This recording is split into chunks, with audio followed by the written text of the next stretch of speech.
in a lot of different ways. He's got a combination of size and speed and skill that is very rare. And, obviously a key guy for them. Steve, going back to early the part of the season, and especially as you ran up to the trade deadline, there was a lot of talk about your lack of size and maybe looking at the possibility of adding a big man, but you guys were pretty consistent in saying that you thought you'd be okay. Why did you have such conviction then, and what do you think of the way it's turned out? Well, it's turned out fine. I think we felt, for most of the year, we felt like James was going to be back. So that was one of the reasons we didn't fill the spot fill the roster spot with a big man. And then once it became apparent that James was not coming back, we didn't have a roster spot to fill with a big man. So fortunately, Loon and Draymond and Belly have all played really well at that 5 spot, and the league is smaller and quicker, and not as much need anymore for the multiple aircraft carriers down there. But as you went into the series against bigs like you did against Denver and against Memphis, were there any concerns that maybe that would be an issue for you? No. I mean, Draymond plays a lot of 5 now, and Loon has been so consistent and healthy all season long. So we never really gave it much thought. Steve, how would you define the word culture gets thrown around a lot? What does that mean to you? What did you try to build here when you got here, and how much did that help you guys get through what happened 2 years ago to have the worst record in the league? I think what culture means to me is what the players feel when they enter the building every day. What do they experience? What's the vibe in the building? And whatever that is, that's the culture. So I think we were able to sustain that culture through that season 2 years ago when we had the worst record in the league, by just staying true to our process. And we want our players to come in and put in the work and enjoy themselves, and understand that this is a place, this is their opportunity to get better and make the most of their talent, and that they're going to have all the resources here that will provide that, and that they will enjoy the process too. So that's kind of our culture. And I think Steph embodies everything that we believe in, all the values that we believe in. And so Steph's presence from the very beginning allowed that culture to blossom. What were Gary, Andre, and Otto able to do today?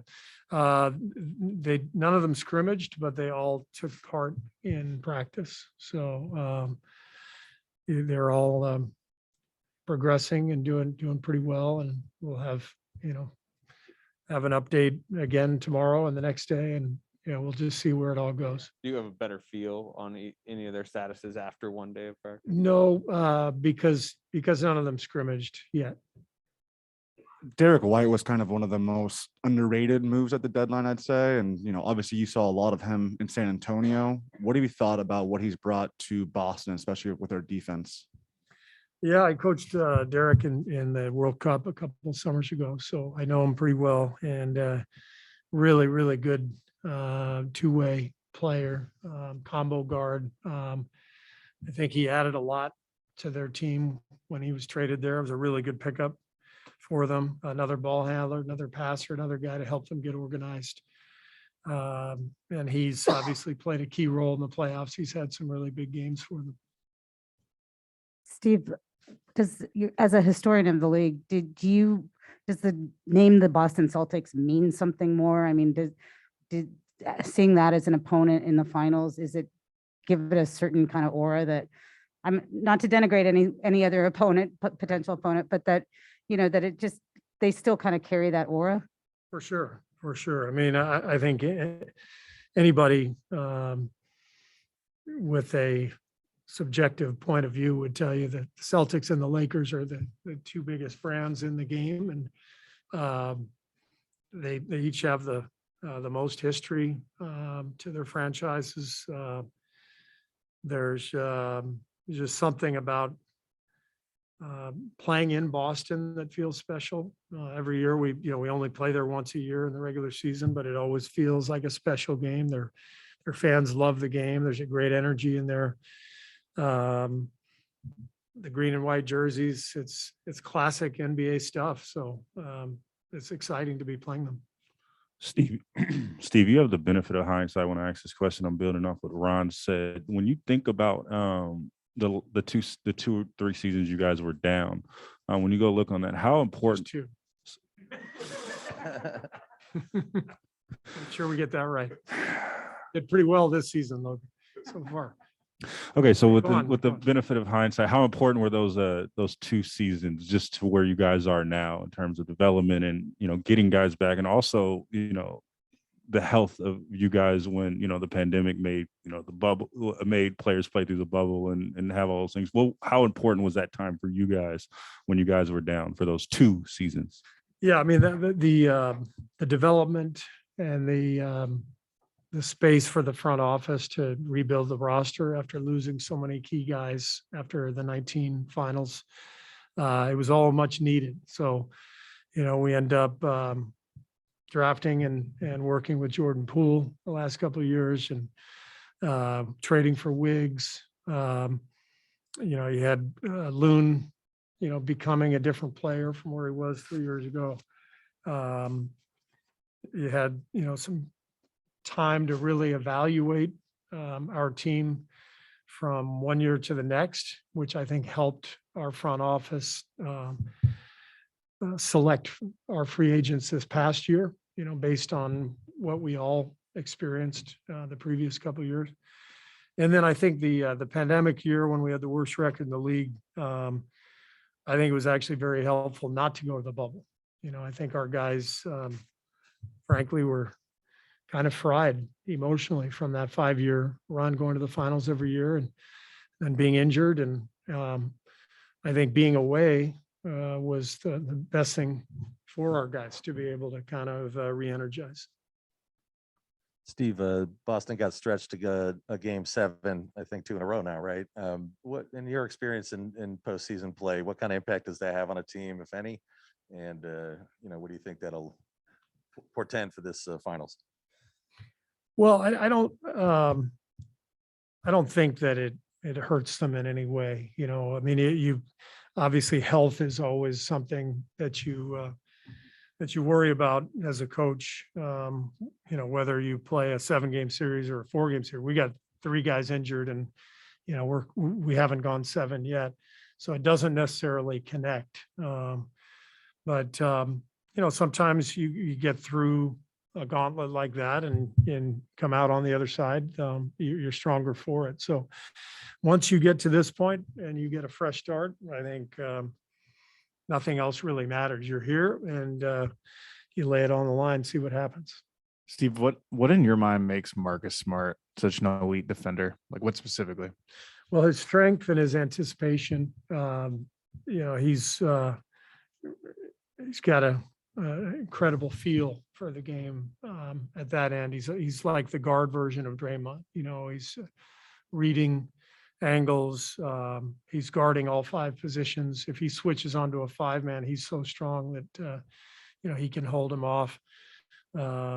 He's quick enough to chase point guards around, big enough to guard wings. So he can literally guard 1 through 5 in the modern game. And so he's just appropriately named, very smart player and really versatile and great defender.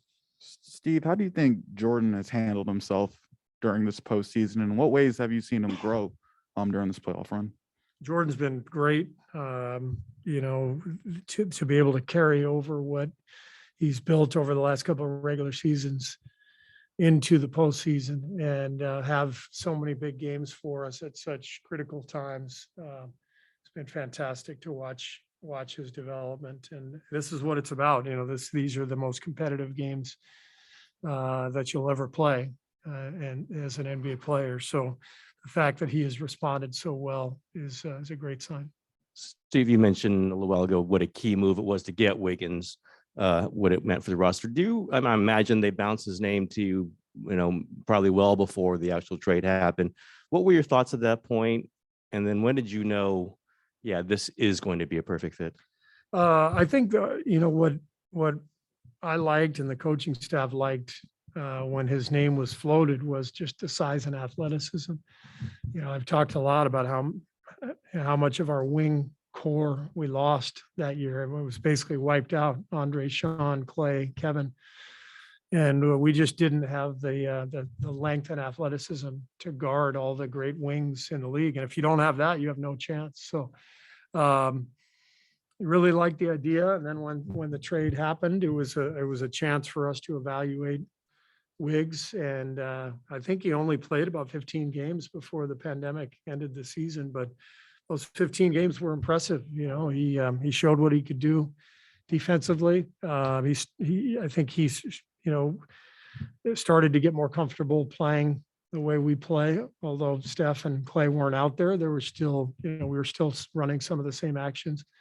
And then I think all last year really gave him a better chance to get a feel offensively and start to really fit into our off-ball movement. And I think he's taken a leap in this postseason with his rebounding and his defense. And I think,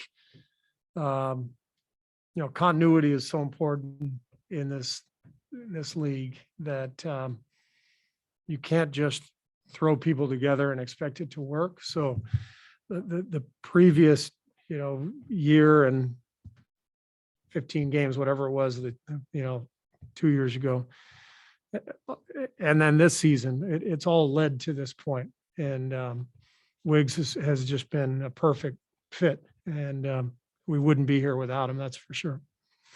Steve, there's some pictures going around of the team on its first championship run, and just are struck by how young they all look. And now they're grown men with, you see a bunch of little kids running around, not just Riley. Just wondering from your perspective, how is this trip to the finals different, just given the age, given the maturity of your Yeah. core players? I was going to say, how do they think I feel? Yeah, we were all young and fresh faced in 15 for sure. And there's something about that first trip to the finals that is pretty unique and special. It's just so different. There's such a different vibe in the air, and it's an amazing experience to be part of. But now that we've been there a lot, our core guys have felt it, and I think that's very helpful. And they'll talk to our younger guys about what they're about to face. The game is still the game, but all the fanfare and hoopla that happens around each game it can be tricky. So it's good to have been there before as we embark on this series. Steve, you mentioned going back to Wiggins about how he took a big leap this postseason. Is this kind of like the role you envisioned him having, being more of the not needing to score in high volumes because you have other players? Yeah. I mean, when we made the trade, obviously we were expecting to get Clay back the following season and Steph. So the whole thought was, Wiggs does not have to be a franchise savior like he was being asked of in Minneapolis.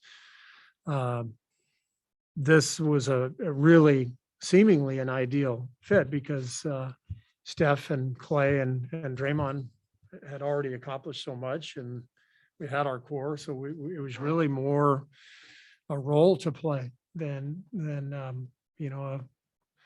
leadership position to fill. So much different set of circumstances. And as I mentioned, the lack of size and athleticism on the wing was such a glaring hole for us that, it was seemingly a good fit from the beginning, but you never know until it all plays out. I mean, did this play out better than maybe you had envisioned it? Yeah, it's worked out even better than we could have hoped because he's been so good defensively. being able to guard Doncic, Morant, in this series, Tatum, Jaylen Brown, we have to have him. But on top of that, just the playmaking that comes with his talent,